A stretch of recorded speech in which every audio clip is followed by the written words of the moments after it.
Ayan, kapayaw. Yan ang tinatawag na payaw. Yan. Yan ang tinatawag na payaw. Nandito na kami ngayon sa payaw. Yan. Yan. Yung mainit ang panahon.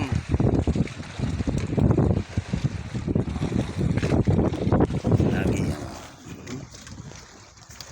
Ay, ako pala yung malaking ulo dun bago. Yan ang payaw na tinatawag. Diyan kami nangingisda sa Pacific Ocean. Kahapon kami alas 12 umalis. Ngayon alas 2 ng mahigit bago pa kami nakarating.